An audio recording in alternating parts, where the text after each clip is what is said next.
Welcome once again. My name is Mr. Nicholas Mutinda from Nairobi branch. We'll take to the second video of chapter 4, and I hope we can do several subsections.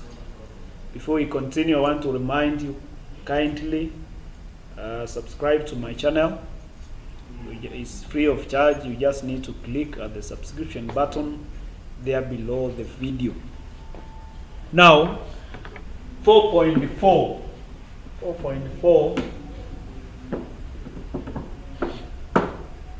is talking about organizational structure. Organizational structures. 4.4 organizational structures.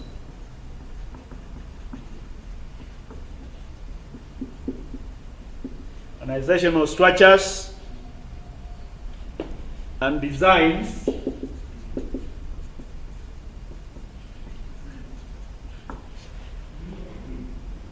and their roles in achieving organizational objectives and their role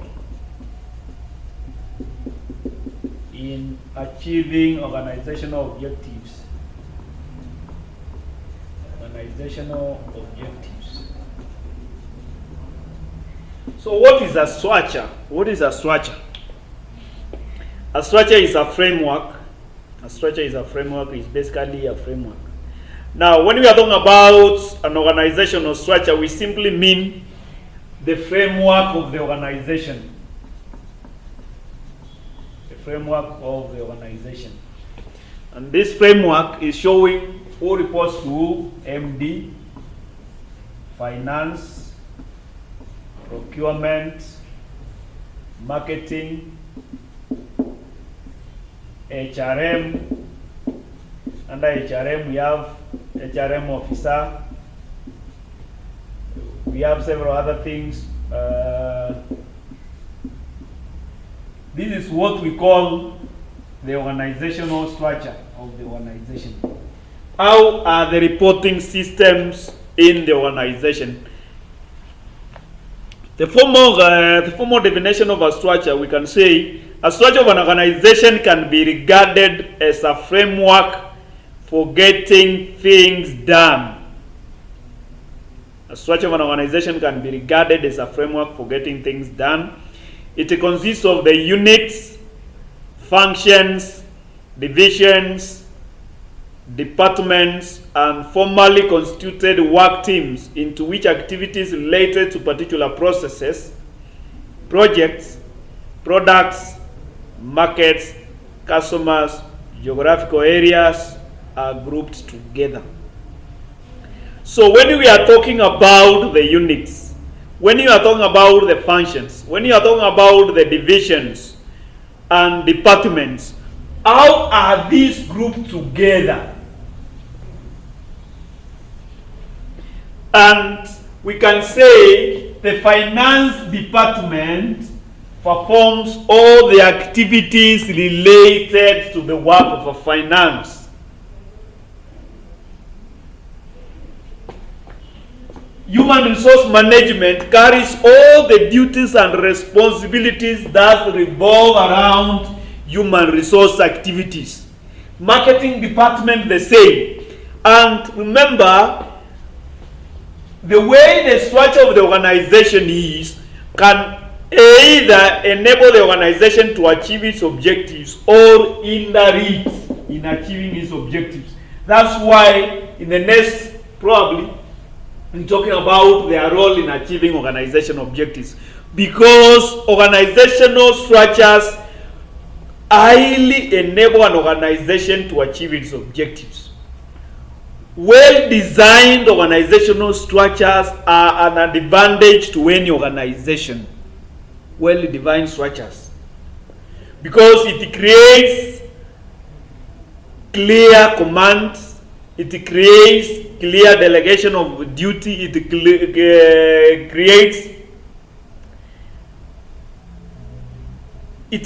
creates clear on who is involved in what, who is required to do what.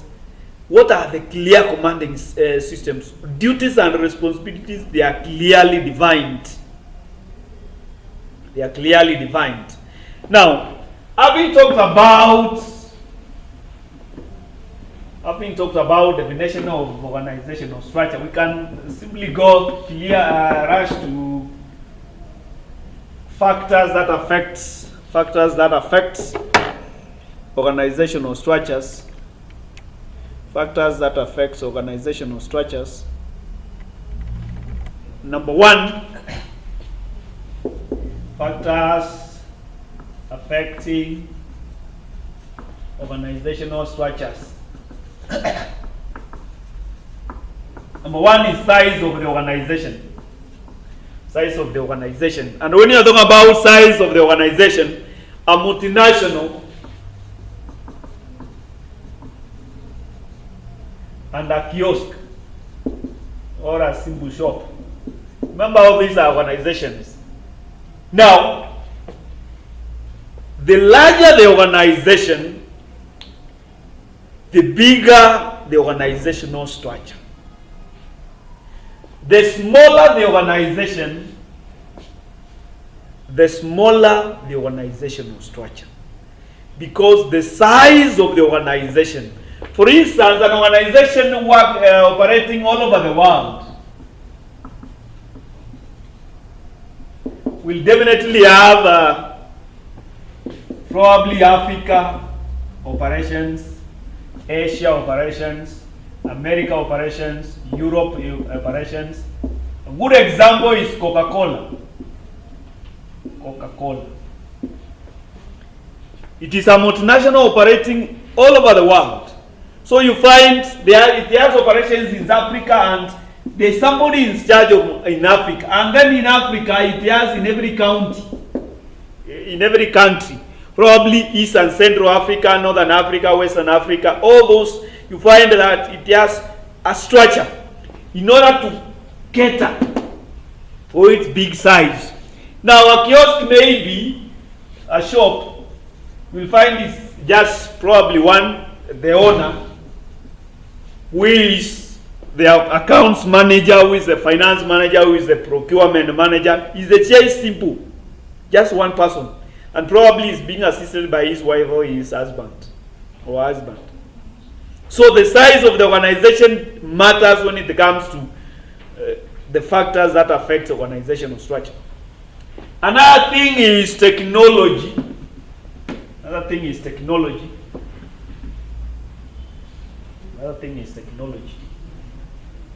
And you guys, I know most of you, technology. Which is the largest company in the world? If I may ask. Which is the largest company in the world? Which is the largest company in the world? Amazon. Google. Apple. Apple is not, it probably is 110. Facebook. Now, where are the offices of Facebook? I know all of you, probably most of you are on Facebook. Where are the offices of Facebook in Africa?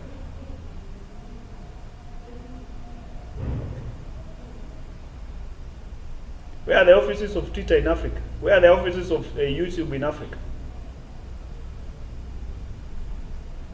Now, that tells you all these organizations are dealing with technology, highly technology. They use high level of technology. Now, when there is high level of technology, the structure is very simple. Compare these with Coca-Cola. Probably Coca-Cola is using high level of technology, but it has goods and services to distribute. So it must ensure that even in countries, you find the country is divided in regions, and the regions are divided into sub-regions. So the level of technology in an organization clearly determines the kind of structure in that organization. Because where there is higher level of technology, the The structure is very simple. Another thing is about the environment. Environment. Remember when we are talking about competitors, government regulations.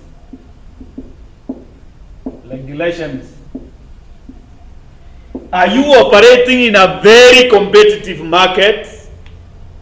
Are you a monopoly? What is the environment you're operating in? Can the employees, can they work under minimum supervision? Oh, this is internal, external, now internal. Can the employees work under minimum supervision? What is the environment you're operating in?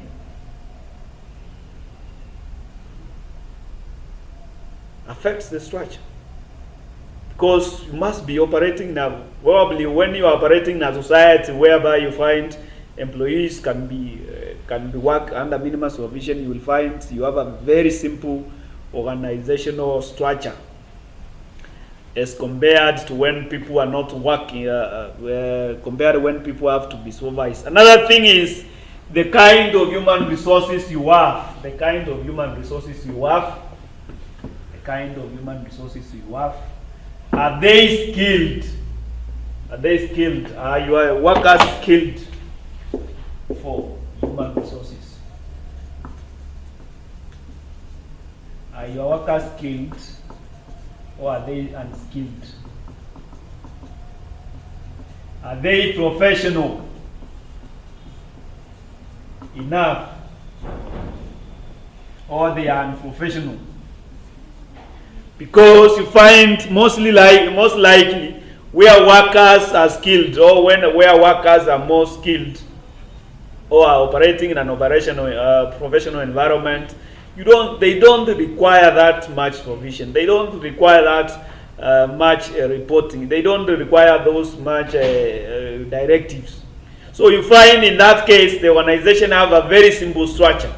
But where you are dealing with unskilled laborers, unskilled workers, and professional workers, you need a very big organizational structure to ensure that the employees you can be able to supervise them, they can be able to report to you, they can be able to get directives from you in case of anything. You can give direction. You can give direction. Another thing is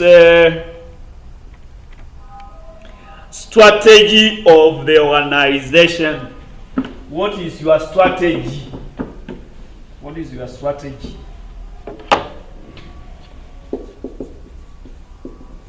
Strategy of the organization. What is your strategy? What is the strategy of the organization? Is it innovation? Is that about costs? Is it about digitization? Because when you are talking about digitization, probably the structure will be simple. Are you talking about human-oriented? Is it labor-oriented or capital-intensive? What is the strategy of the organization?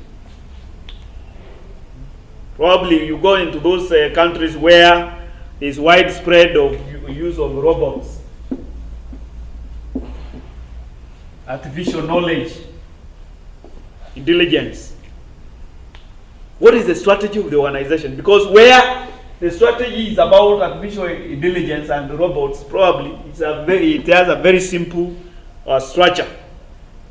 Now, I think that is all about factors that determine the organizational structure. We can look at the guidelines of designing an organizational structure. Guidelines of designing an organizational structure. Guidelines of designing an organizational structure. Number one is clear definition of objectives. What are the objectives? What are the objectives of the organization? You write them. What are the clear objectives? What are the objectives of the organization? Objective of the organization lead us to the second one. What are the activities? You define the objectives of the organization and then you go now to determine the activities. We want to open a new branch to expand our distribution network. So we have to open a branch as a certain region.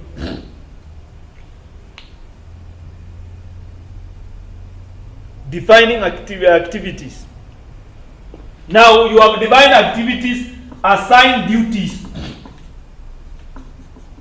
Assign duties.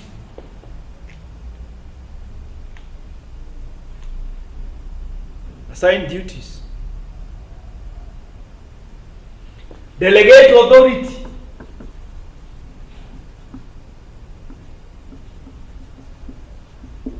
Delegate authority. Delegate authority.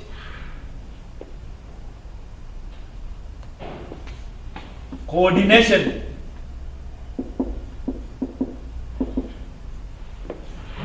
Now, definition of your objectives, activities. You have assigned duties. You have delegated authority. You have coordinated. By doing this, you will find that then you group. You will find that if you are talking about activities that are related to human resource, somebody who is specialized in human resource activities will be in charge of all the activities that relate to human resources. Somebody who is related into accounts will be dealing with things that are related to accounts. And after that, now you will be able to, you find that you are coming up with an organizational structure. For instance, there is an example I was giving, I think in the first lecture, about when we are talking about definition of a management. And there was an example that we were talking about going for a party to organize for a bash after you have cleared your course here. So you find things related to finance, things that are related to finance, you delegate to somebody and you define the activities that they are going to be doing. Now, things related to the food that you're going to eat there. Somebody, if you are talking about who is going to cook, what are we going to eat, all those things are related, you give to somebody else and you delegate the authority to that person. Things that are related to security, you give to this person. And then you find that at the end of it, you have an organizational structure based on the objectives, based on the activities, based on the duties, the guidelines. We want to have a bash. What are the activities? We want to celebrate because we have finished our course. Now, what are the activities? We organize for a bash. What are the duties? We assign the duties. This guy is going to be in charge of this and this. And then we delegate the authority. And then you coordinate. And by so doing, you find that you have an organizational structure of the celebration bash that you are going to have. Now, having said that, you can look at the types of organizational structures. Types of organizational structures.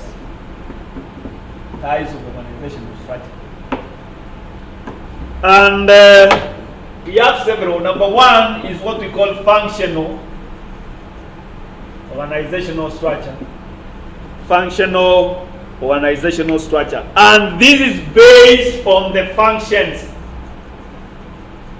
This is based on the function. For instance, we have just talked about human resource activities, finance activities, accounting activities, marketing activities.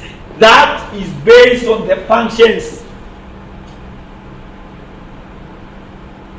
You group according to the functions of each department, according to the functions of each structure. Setup is based on purpose. The functions, is it marketing of functions? Is it accounting functions? Is it finance functions? Is it human resource functions? It's functional. Another thing is what we call divisional. Divisional structure.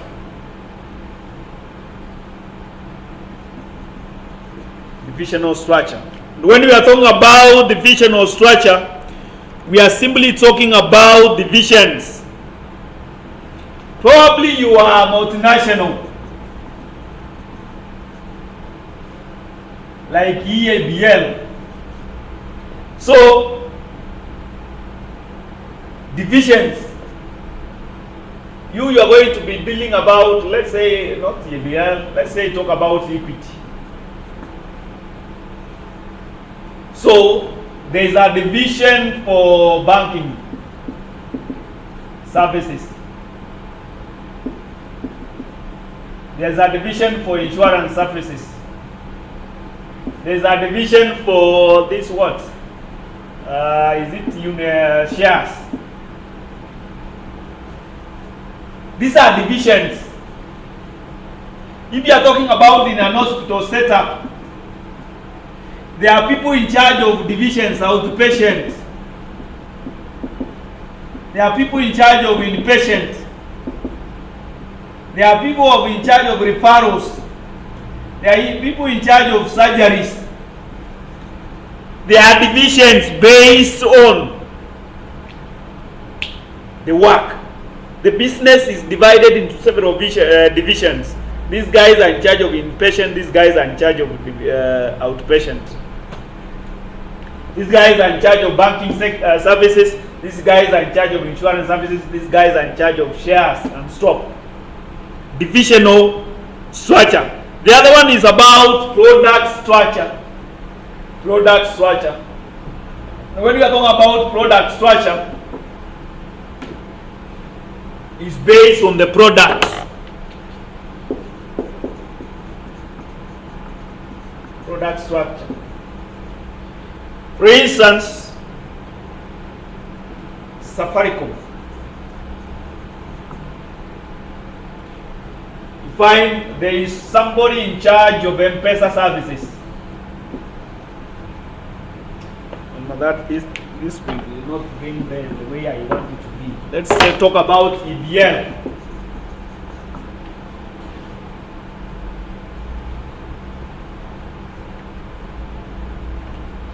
So you find there's somebody in charge of Daska as a product, in charge of Pilsner as a product, in charge of keg as a product, in charge of wines. The structure is based on the products. What is it that you are producing? A multinational.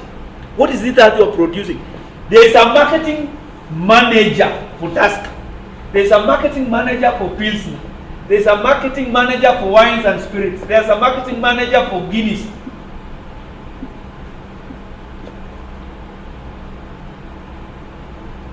You go to, let's say, Samsung.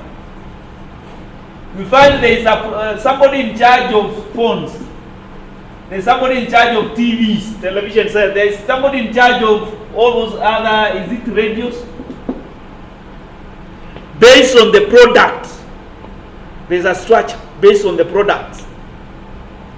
The other one is about what we call geographical structure. And geographical structure is when we are talking about regions. When we are talking about regions. For instance, African region. This guy is in charge geographical structure. This guy is in charge of Africa. This guy is in charge of Asia. This guy is in charge of Europe. This guy is in charge of America, South America, North America. All those is based on the region. You come probably into Africa, you find there is West Africa, there is East Africa, there is Central Africa, and Southern Africa, Northern Africa. Based on the regions. Based on the regions. Then the other one is what we call a matrix. A matrix is whereby you can intermix probably functional structure and divisional structure. There is an hybrid mixture of the structures depending on the nature of the work you are doing. because you find that even when you are talking about, for instance, when you are talking about product, definitely there will be department, because there is a finance department, there is a human resource department, there is what? Marketing department. Now there is a mixture, because this finance department is in charge of Pilsner, is in charge of Tasca, is in charge of Guinness, because there is a mixture depending on the nature of what you are doing. Now, what is the role of organizational structure in achieving organizational objectives? What is the role? What is it that an organization is required to have an organizational structure in order to ensure that it achieves its organizational objectives? In other words, we are saying, what is the importance of an organization having a structure, having clear structures? What is it that? How does an organization benefit by having a clear structures for the organization? Number one is that structures improve efficiency. Structures improve efficiency. Improves efficiency.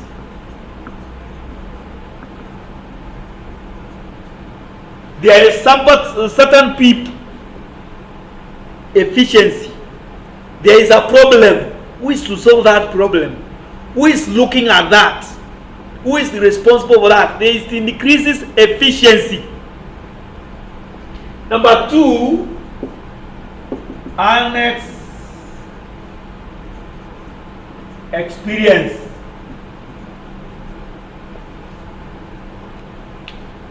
Annex of experience. Take for instance, whereby an engineer is working in an organization, is doing photocopying, is doing, is preparing tea, is the one doing accounting. What are you really harnessing the potential of that in engineer? Are you really harnessing the skills of that person? Because there is no structure. Harnessing experience and skills. It also improves decision making.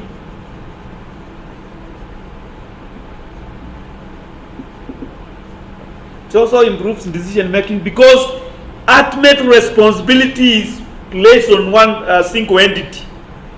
Somebody is in charge of this, so he can make decisions on behalf of that department. Somebody is in charge of this region, so he can make decisions regarding that region, instead of waiting for the MDO, the group CEO to make decisions, because somebody has been given responsibility. It enhances communication.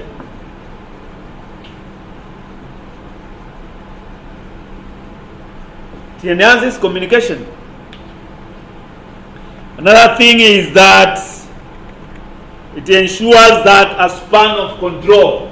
Remember, we have talked about span of control to ensure that people can be supervised, people can report to. It enhances span of control to ensure that somebody is given to supervise people whom he can supervise comfortably.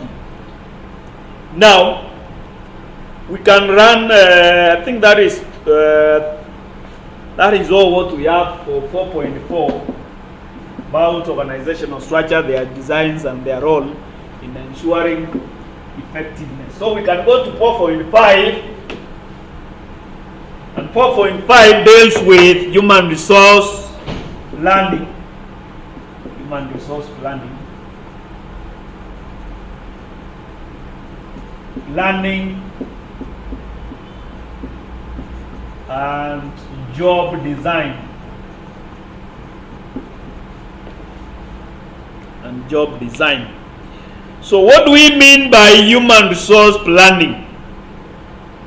When you are talking about human resource planning, we simply mean that an organization requires human resources. And for an organization to be effective, it must have the right quantity and right quality. So, when we are talking about human resource planning, we are simply saying an organization has certain objectives to achieve.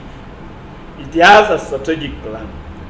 How do you ensure that an organization at every and each time has the required number of employees and the required kind of employees? At all times, an organization should always have the right quality and the right quantity of employees.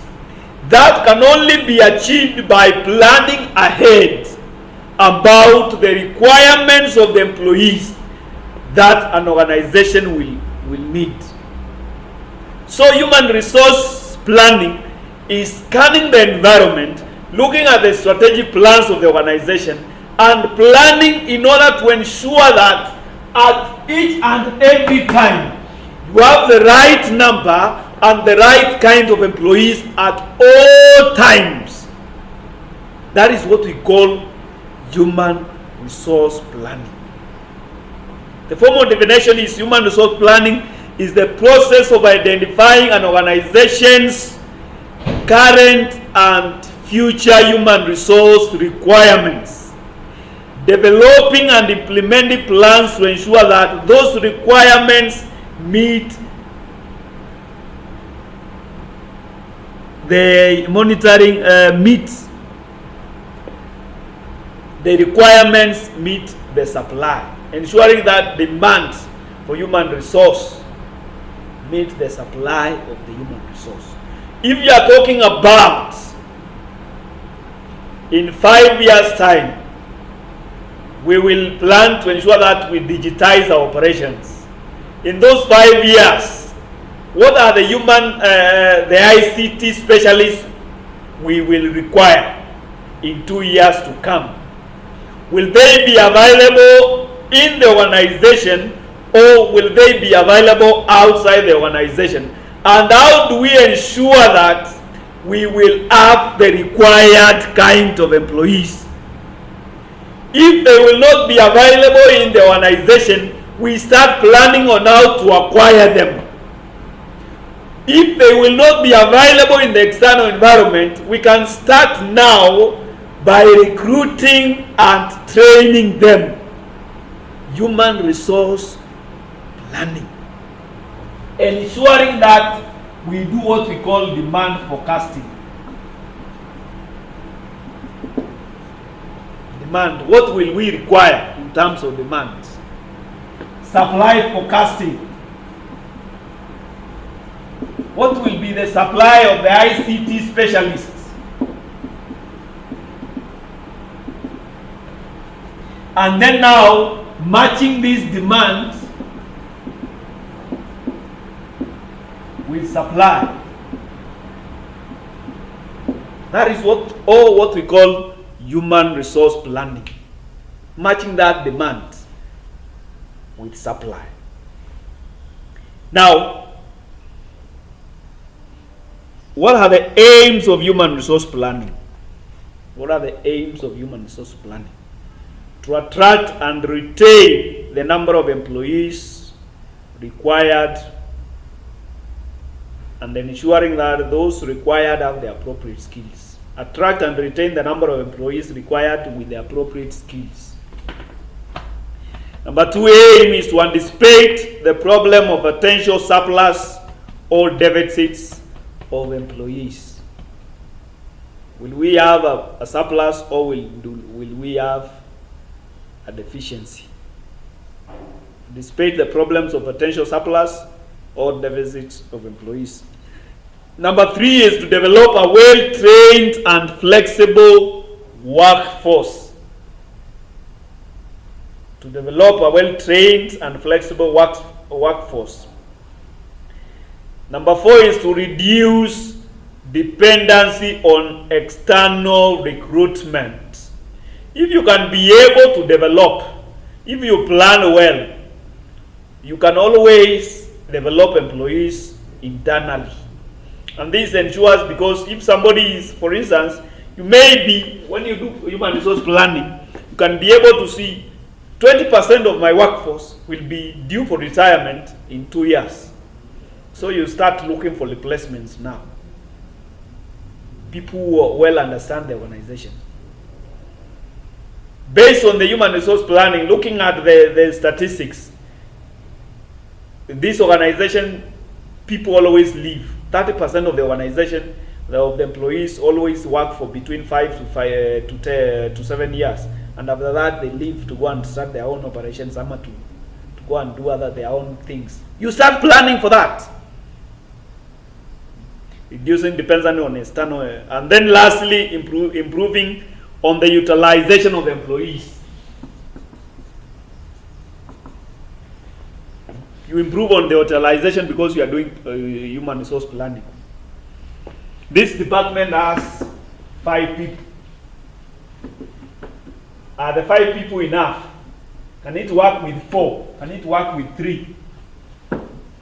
Are we doing efficient utilization? Now, what is the process of human resource planning? Process of human resource planning. Business strategic plans. Get strategic plans. What are the plans for the organization? What are the plans for the organization? Are we looking up at expanding? Are we looking at closing some branches? What is the strategy of the organization itself? Are we looking at digitizing, whereby we will be required probably to a few ICT specialists? What is the strategy of the organization? Strategic plans, business strategic plans. Number 2 is resourcing strategy.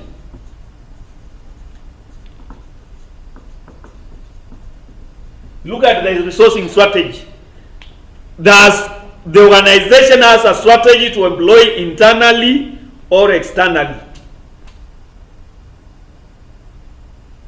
They always looking for graduates.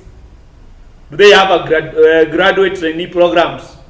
What is the resourcing strategy? How do they get their employees? Do they go for those experienced guys, or they get fresh graduates from universities and then train them? If you are talking about, for instance, you look at those clubs in the English Premier League. Some of the clubs depend on getting young ones to train and then they develop them. Others depend on getting those guys who are experienced. What is the strategy of the organization? After you have looked at the business strategy and you have looked at the resourcing strategy, now you do what we call scenario planning.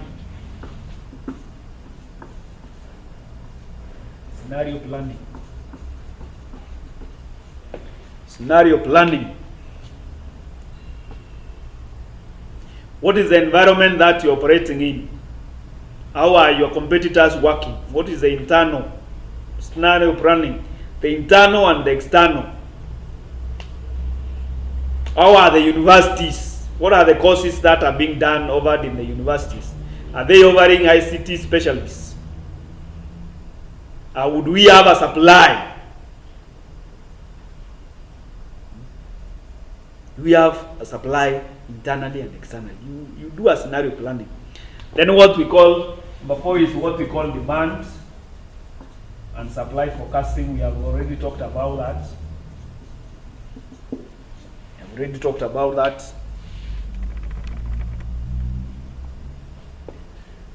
The other one is labor turnover. Labor turnover. Do a labor turnover. And the labor turnover, we simply mean at what rate are employees joining and leaving the organization. that can be able to know, that can be able to give you a clear direction of what you require, how many employees you will have at your disposal. Then lastly is what we call work environment analysis and operational effectiveness analysis. Work environment analysis. What is the work environment? Is it changing? We require all these employees depending on the operations that we are doing. The work environment analysis. Now, I think that is all about human resource planning. You can quickly look at job design. Job design.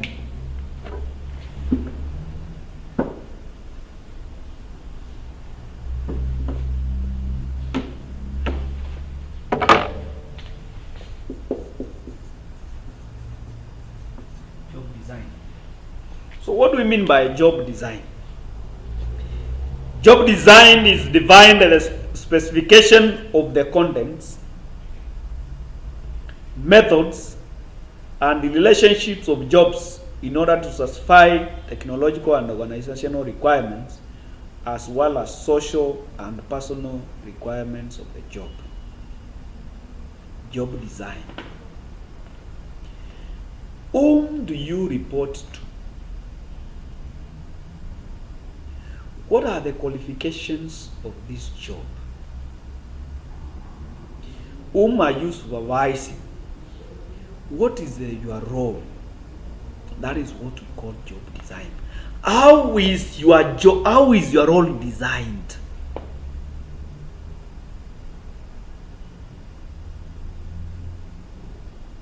Whom do you report to? Whom do you supervise? What are the requirements for this job? What are the qualifications? What are the capacity for this job? That is simply what we call what? A job design. How is the job designed? The organizational requirements as well as the social and personal requirements of a job holder. Contents, methods, relationships. And when you are talking about relationships, we are talking about reporting channels, contents. What does this job entail?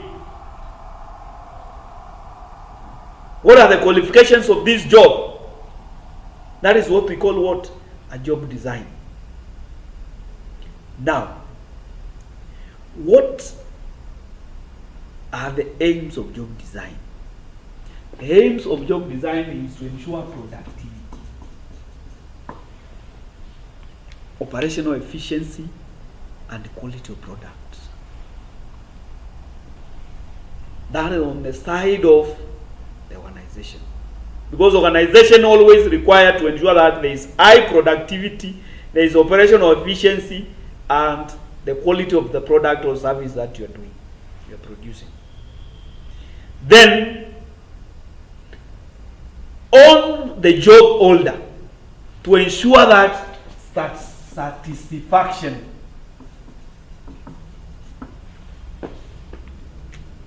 is the job holder satisfied? Is he motivated? Those are the aims of job design. To the organization and to the job holder himself. The organization is looking at productivity, operational efficiency, and quality of product or service. The job holder is looking at satisfaction. Is he motivated? Now, having said that, you can look at the principles of job design. Principles of job design. And when you are talking about principles of job design, we are simply talking about the span of control. One of them is span of control.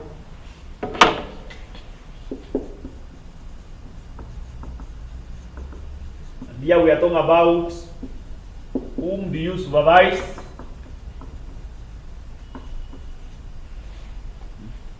Whom do you report to? Whom do you supervise? That job, if you are talking about an administrator, how many people are working under him or under her.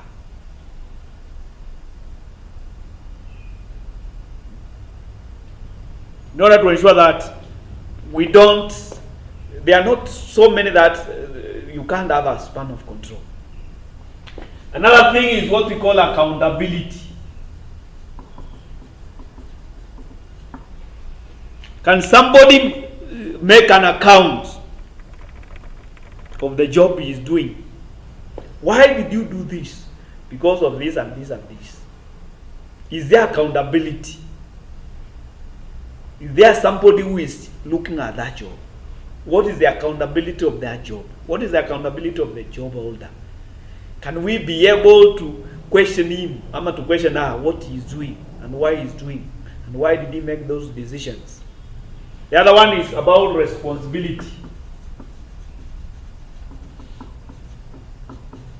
What is the responsibility? What is the responsibility of each job? What is the autonomy?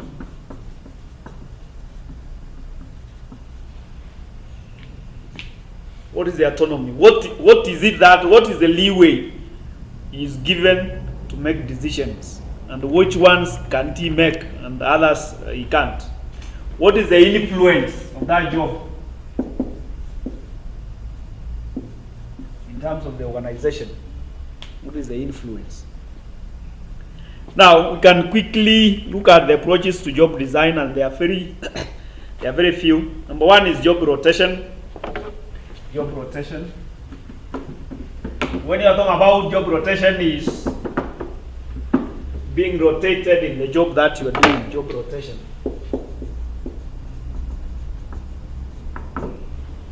Job rotation. You are working as a teller. Now you are moved to customer care. You are working in the customer care. Now you are moved to loans. Job rotation. In order to reduce, and this is to reduce monotony, to enhance your skills, to ensure that you have a wider knowledge of skills. Because if you can do telling activities, now you move to customer care activities, you are learning about customer care activities, you are moved to loans, you are able to reduce monotony and to enhance your skills. Another one is what we call job enlargement. Job enlargement. Job enlargement.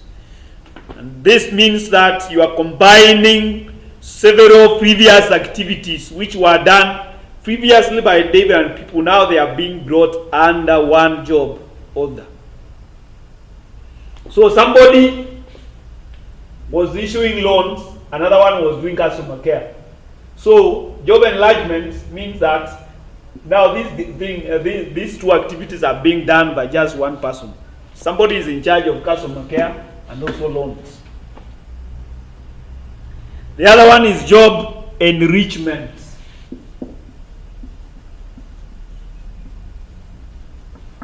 Job enrichment simply talks about increasing responsibilities. Increasing responsibilities. Now, when you are the difference between enlargement, we might be talking about parallel, but here we are also bringing in the issue of vertical. Vertical. The issue about vertical. You used to probably there is a vertical enrichment goes beyond job enlargement toward greater autonomy and responsibility. You are adding greater responsibility. This is parallel. You are in the same job group, but here probably you move to another higher job group because it is vertical enrichment. You are enriching your job. You are enriching your job. You are in charge of Kenya. Now you added other. Probably now you are the MD for Kenya. Now you are made the MD for Kenya and the MD for East African region. So you are in charge of East African region. There is an enrichment. The other one is what we call self-managing teams, and those are Autonomous work groups, these are self-regulating teams who work largely without direct supervision. So if you are being supervised, now you are given some leeway to be able to make certain decisions. And if there is a, I think we'll stop there. That's the video is, I think we'll stop there. We have gone for 50 minutes. That's quite long. We'll stop there, and kindly subscribe to my channel. Kindly subscribe. It is free of charge. Kindly subscribe. It is free of charge. You are not charged anything. You just need to click the subscription button there below the video. Thank you for watching. See you in the next video, where we'll start about decision making and problem solving in the organization.